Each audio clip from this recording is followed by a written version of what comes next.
দিতিপ্রিয়া ছেড়ে দেওয়ার জন্যই কি কমেছে চিরদিনই তুমি যে আমারের রেটিং? জানুন আসল কারণ।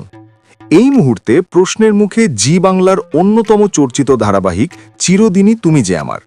টিআরপি তালিকায় রেটিং কিছুটা কমলেও জনপ্রিয়তার নিরিখে এই মেগা আজও সোশ্যাল মিডিয়ায় শীর্ষে। অনেক ক্ষেত্রেই দেখা যাচ্ছে টিআরপি টপে থাকা ধারাবাহিকগুলোর থেকেও বেশি আলোচনা হচ্ছে চিরদিনই নিয়ে। তাহলে প্রশ্ন উঠছেই, এত জনপ্রিয়তা থাকা সত্ত্বেও রেটিং কেন কমল? অনেকের একটাই দাবি, দিতিপ্রিয়া রায় ধারাবাহিক ছেড়ে দেওয়াই নাকি এই পতনের মূল কারণ। কিন্তু সাম্প্রতিক গণনা বলছে বিষয়টা এতটা সরল নয়।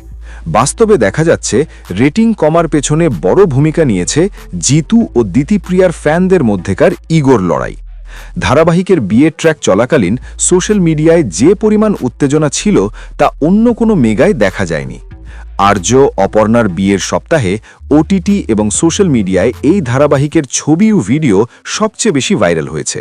হাজার হাজার কমেন্ট, রিলস, ক্লিপ সব মিলিয়ে স্পষ্ট দর্শকের আগ্রহ কমেনি, বরং একাংশ দিতিপ্রিয়ার ফ্যান পেজ থেকে টিভিতে ধারাবাহিক বয়কটের ডাক ওঠে, যার প্রভাব সরাসরি টিআরপিতে পড়ে। এদিকে সাধারণ দর্শকের একটা বড় অংশ টিভিতে না দেখলেও ওটিটি প্ল্যাটফর্মে ধারাবাহিক দেখা চালিয়ে যাচ্ছেন। টিআরপি যেহেতু শুধু টিভি দর্শকের ওপর নির্ভরশীল, তাই রেটিং কিছুটা কমেছে। এর সঙ্গে যুক্ত হয়েছে সম্প্রচার সময় নিয়েও অভিযোগ। সন্ধে 6:30টার আগেই শুরু হওয়ায় অনেক দর্শক মিস করছেন এপিসোড। সব মিলিয়ে স্পষ্ট, দিতিপ্রিয়া ছেড়ে যাওয়া একমাত্র কারণ নয়, বরং ফ্যান ওয়ার, সম্প্রচার সময়, টিভি বনাম ওটিটি দর্শক এবং সাময়িক ট্র্যাক পরিবর্তন সব মিলিয়েই এই রেটিং ওঠানামা। তবে গল্পের নতুন চক্রান্ত ও রোম্যান্স ফিরতেই ধারাবাহিক আবার নিজের ফর্মে ফিরবে বলেই মনে করছেন বিশ্লেষকরা।